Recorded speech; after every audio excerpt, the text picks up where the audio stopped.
noite a todos. É com profunda alegria que, mais uma vez, subimos a essa tribuna para conversar e falar sobre as coisas do Cristo. Agradecendo primeiramente a Deus pela oportunidade de poder, através da doutrina espírita, essa grande pedagoga que nos ensina cada vez mais e nos aproxima do Cristo, a compreender a vida de uma forma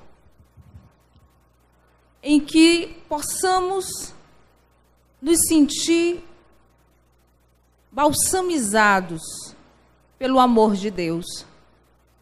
Pois a doutrina espírita é considerada e é nomeada doutrina porque ela tem base nos conhecimentos filosóficos, já que todo o trabalho da primeira obra em que começamos a estudar a doutrina espírita, que é o Livro dos Espíritos, se constitui, é todo de questionamento. O Livro dos Espíritos é todo embasado em questionamentos que Allan Kardec faz aos nossos queridos espíritos que, ao se comunicarem, revelam essa doutrina. No Livro dos Espíritos, também nós temos a base científica, porque a doutrina espírita ela se fundamenta numa estrutura demonstrativa. Há espíritos? Sim. Há espíritos e nós podemos demonstrar. Veja quem tem olhos para ver. Ouça quem tem ouvidos para ouvir, já dizia o mestre.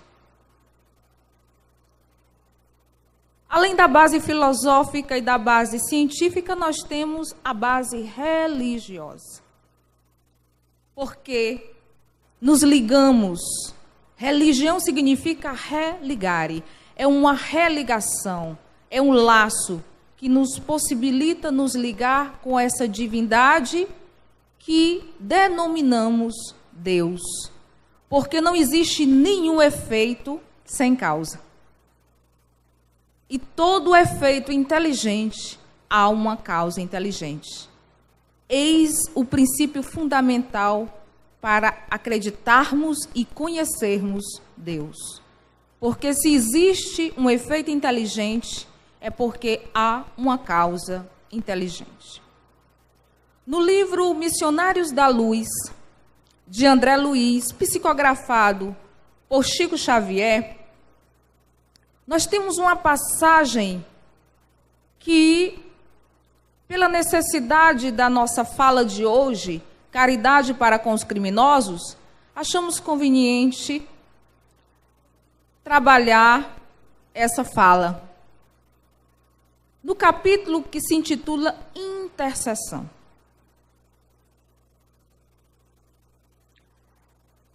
André Luiz, ao chegar no mundo espiritual e ao se tratar e se recompor da sua fragilidade do momento de transição, já que a sua transição foi muito dolorosa, com o passar do tempo, ele demonstrou-se ser muito engajado nos conhecimentos do mundo espiritual. Era um médico dedicado na terra. E quando desencarnou, se sentiu tão gratificado pelo acolhimento que recebeu, que resolveu estudar o mundo espiritual. E em seguida nos escreveu livros maravilhosos através do venerando Chico Xavier. No capítulo que intitula Intercessão, nós temos um momento muito interessante para a nossa fala. Esther, uma uma esposa apaixonada e devotada, junto com seu esposo Raul, constituíram uma linda família. Tiveram filhos. Ficaram casados durante 12 anos. Só que Raul não foi o seu primeiro noivo. Antes de Raul, ela tivera um outro noivo chamado Noé. Mas Noé se suicidara de uma forma trágica e misteriosa, através de envenenamento. Esther, uma moça bonita e angustiada com o suicídio, o suposto suicídio do seu noivo, não contara com a ajuda de um grande amigo do seu esposo, o Raul. Raul e Noé eram amigos de infância. E Raul morava no interior, necessitando estudar. Na cidade, Noé o acolheu. Tornaram-se grandes amigos. E quando Noé se apaixonou por Esther, Raul se sentiu incomodado porque também se apaixonara por aquela linda moça. Mas Noé era seu amigo. Com o passar do tempo, a paixão se tornou avassaladora. E Noé, envolvido em casar, incomodava profundamente Raul. E a partir desse desejo desvairado, essa paixão translocada por Esther, Raul começou a alimentar pensamentos de como ele poderia desposá-la.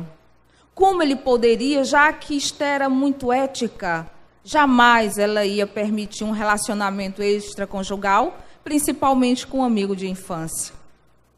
E dessa forma, Raul começou a tramar um mirabolante plano.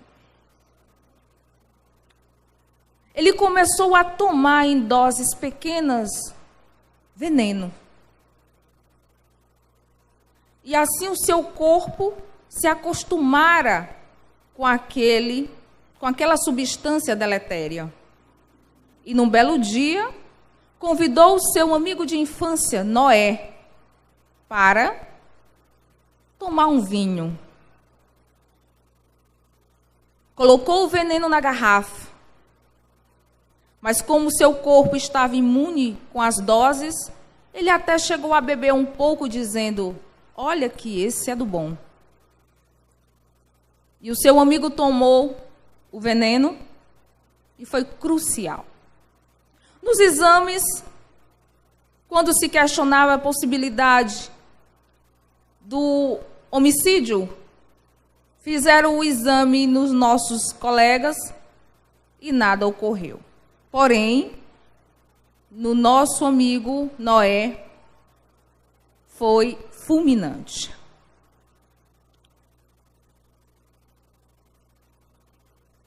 Com o casamento, Esther percebeu que no decorrer do tempo, mesmo o marido tendo um bom emprego, mesmo tendo filhos bonitos, saudáveis, uma melancolia abatia de forma crucial diariamente. A culpa era imensa, porque para todos aqueles que estavam envolvidos, foi um suicídio do amigo Noé. Esther olhava para o seu esposo e pensava: ele está apenas entristecido. Mas, de repente, Raul começou a se sentir perturbado com ideias suicidas. se sentiu incomodado. E dia após dia começou a alimentar esse pensamento, até que resolveu comprar uma arma e tramou para que os familiares não pensassem que ele estaria sendo um covarde. Ele tramou o próprio suicídio no meio da rua para que todos pensassem que fosse um crime. Deixando a sua esposa Esther numa situação desolada. Esther tinha perdido o primeiro noivo, casara com Raul, e agora todos aqueles que estavam próximos diziam que tivera sido suicídio, mas ela não acreditava, de forma alguma. E as suas noites se tornaram amargas, silenciosamente chorava. E uma dessas noites em que ela orava fervorosamente, um amigo espiritual se aproximou ouvindo aquela prece tão sentida e levou as informações ao plano espiritual. E no momento em que Esther adormecera, ela foi levada até Alexandre, junto com sua amiga Telvina, uma amiga espiritual. E lá Esther perguntou: onde está o meu amado Raul? O que aconteceu com ele? Todos dizem, e a lei confirma, que ele se suicidara. Mas eu não acredito. Ele era um marido muito bom. Filhos saudáveis. Tinha um bom trabalho. Naquela circunstância, o amigo de André Luiz, Alexandre, se sentiu envolvido com as súplicas da nossa irmã. E a partir daí resolveu saber onde ele se encontrava. Começou-se uma investigação. E a partir daí encontraram, após uma grande investigação, que ele estava sendo vampirizado por espíritos inferiores, pois o seu suicídio possibilitava ainda no seu perispírito ter grande quantidade de energia vital, e aquela energia era sugada pelos espíritos inferiores que ainda precisavam estar no plano, causando seus processos obsessivos. Semi-inconsciente, sem saber o que ocorrera. André Luiz ficou questionando por que permitiam os espíritos superiores aquele espírito ser abusado das suas energias vitais daquela forma. Se todas as criaturas têm assistência de Deus, por que permitiram que Raul passasse por aquela situação? E o amigo Alexandre pacientemente fala que somos responsáveis pelos nossos atos. E atentar contra a própria vida é algo que rompe com todas as barreiras das leis de Deus.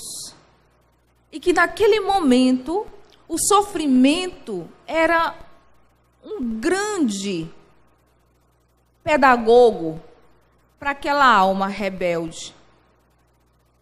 Ele precisava passar por aquilo para compreender o valor da vida. Raul foi resgatado pela misericórdia de Deus.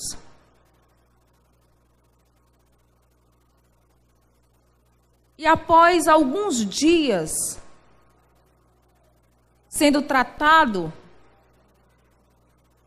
E voltando à sua consciência, e junto com a sua consciência, a dor que dilacerou o seu peito com um tiro, cada vez mais latente, porque o suicida, mesmo ele partindo para a dimensão espiritual, ele ainda está conectado ao corpo, e assim ele sentia essas vibrações das dores, em que, através do tratamento e do passe, foram amenizados pelos amigos que intercederam por ele, ele revela de uma forma lastimável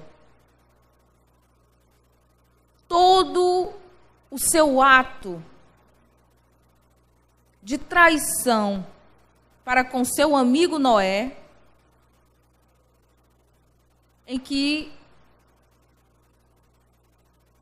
por ciúme, por inveja também, o assassinara, causando terríveis circunstâncias. E esse assassinato provocou uma grande obsessão.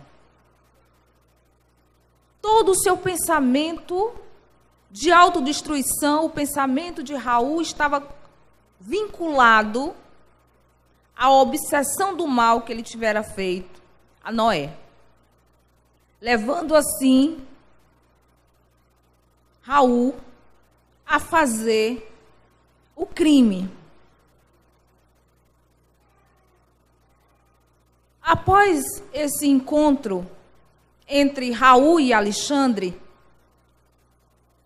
e após o tratamento, foi discutida a forma como Raul poderia reparar esse erro. E um dos grandes questionamentos que nós fazemos quando nós olhamos a vida é: será que Deus é justo? Será que Deus erra? O que justifica alguém nascer com deficiência física ou mental?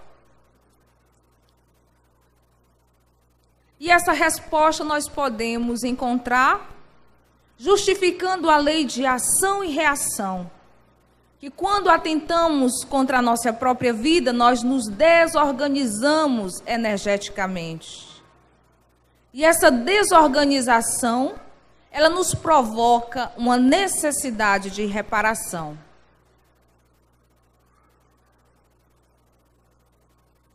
Evidentemente que Raul sofreria uma nova reencarnação com as sequelas, mas com a responsabilidade de reparar essas sequelas. O nosso tema, que aborda a questão da caridade com os criminosos, precisa esclarecer sobre o que é a caridade. Como podemos justificar um ato como esse de Raul dentro da justiça divina? Como um criminoso que tira a própria vida, que trai o próprio amigo que o acolheu, como Deus resolve, através da responsabilidade de cada um dos seus atos, o processo da justiça? Para compreendermos a questão da justiça divina, primeiramente precisamos compreender o que é caridade. É uma palavra que ouvimos muito, principalmente no que diz respeito às religiões. O que é a caridade? Como nós podemos ser caridosos? Será que a caridade consiste apenas numa esmola que damos para alguém que está necessitado, uma roupa? A caridade, ela se consiste em duas categorias: a caridade material, quando se dá uma roupa, um alimento, que vulgarmente chamamos de esmola.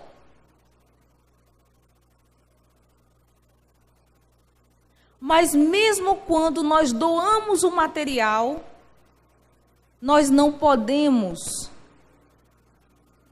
mexer com o outro no sentido de que nós somos superiores ao outro. Até a forma de doar um dinheiro, um alimento, precisa ser cuidadoso da nossa parte. Porque muitas vezes há muita caridade travestida de orgulho. Eu vou dar porque você está precisando e eu sou melhor do que você e eu vou lhe dar. Precisamos ter muito cuidado com isso, porque além da material, a mais importante é a espiritual. Não permitir que o outro se ofenda com o bem e o benefício que você está fazendo. A caridade espiritual, ela é muito mais ampla porque diz respeito às nossas atitudes mais sutis e mais singelas. Um bom dia, um sorriso, uma prece em silêncio, um silêncio. Quantas e quantas vezes nós podemos fazer a caridade apenas silenciando naquele momento? Porque uma palavra mal contextualizada pode provocar uma ferida afetiva que o tempo demorará a remediar. Quantas e quantas vezes uma palavra mal dirigida, mal contextualizada, fere, provocando inimizades, rompimentos, feridas.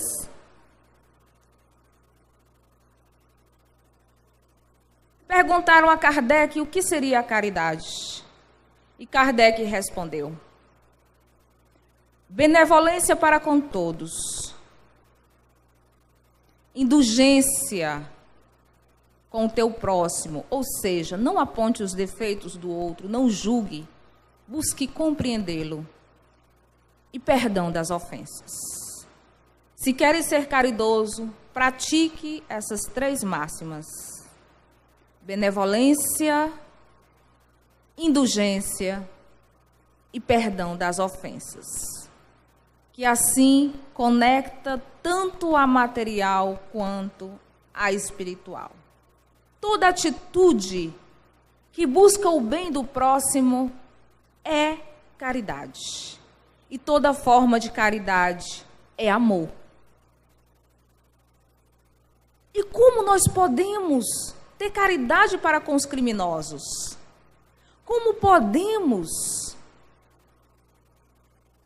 ter pena daquele que mata, que rouba, que transgride as leis humanas? Quem somos nós para julgar? Há muitas moradas na casa do meu pai, já dizia o Divino Mestre. E quando ele ressaltava isso, ele falava do universo, de todo o sistema planetário.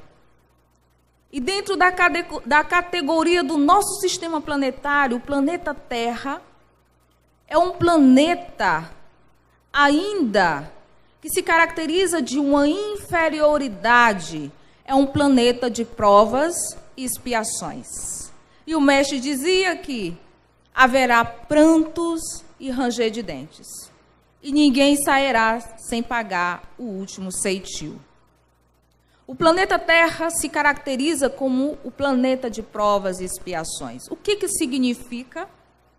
Significa que todos nós que reencarnamos aqui no planeta Terra temos um débito, um ajustamento para pagar.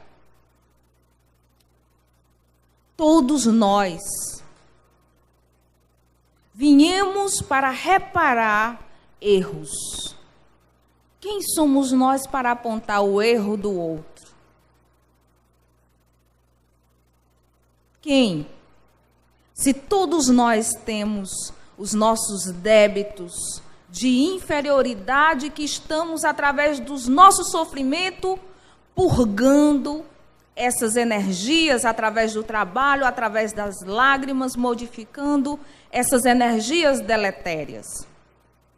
Quem somos nós para julgar?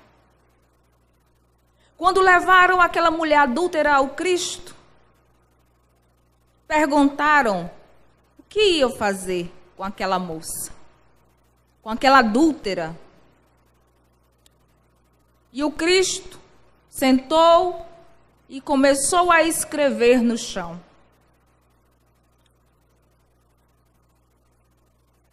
Curiosos passavam próximo do Cristo, olhavam o que ele estava escrevendo, soltavam as pedras e saíam. Emmanuel nos explica de uma forma maravilhosa esse momento de profundo amor e tolerância do Cristo, que não julgou, que não condenou. Quando o Cristo sentou e começou a escrever no chão, aquele que se aproximava, Cristo estava escrevendo o defeito daquela criatura. E quando ele olhava que o Cristo sabia qual era a imperfeição daquela criatura, aquele que estava querendo condenar se conscientizava que ele tinha defeitos piores e soltava a pedra. Todos soltaram as pedras. No final, Cristo falou o quê? Atire a primeira pedra aquele que não tiver pecado. Quem atirou? Ninguém. E de uma forma amorosa e acolhedora, ele levantou aquela jovem e disse: quem te condenou? Eu não vou te condenar. Vá e não peques mais. De uma forma maravilhosa, Cristo demonstrou o amor quando não se julga, quando se acolhe. E todos nós temos as nossas parcelas de imperfeições. Todos nós. Para se julgar alguém é preciso conhecer no mínimo 50 reencarnações. No mínimo.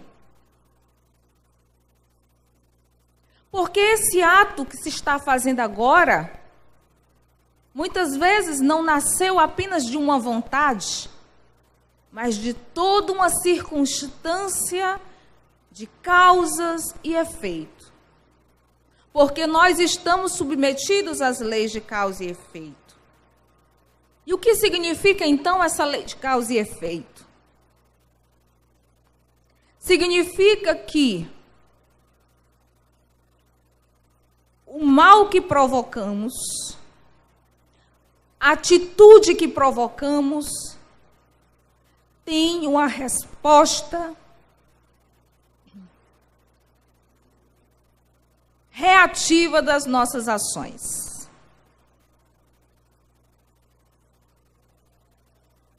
E se nós passamos por etapas existenciais, que nós chamamos de reencarnação, aqueles que fazemos o bem, a gente se reencontra. E aquele que a gente fez o mal, a gente reencontra muitas vezes no nosso próprio lar, os nossos familiares, o nosso cônjuge, os nossos filhos, no nosso trabalho. Porque Deus busca aproximar aqueles para que haja reconciliação. E nós estamos submetidos à lei de causa e efeito. que a ciência, nas circunstâncias materiais, já comprova, através da segunda lei de Newton, a ação e a reação. Mas com a vida humana, não é ação e reação. As nossas atitudes gerará um contrapeso. Mas na justiça de Deus, entre a causa e o efeito, existe algo primordial: a misericórdia divina. E Deus fica ali, torcendo para que nos modifiquemos, para que os efeitos daquela causa sejam atenuados, para que não nos soframos tanto. Quantas e quantas vezes nós somos atenuados por nossas atitudes benéficas.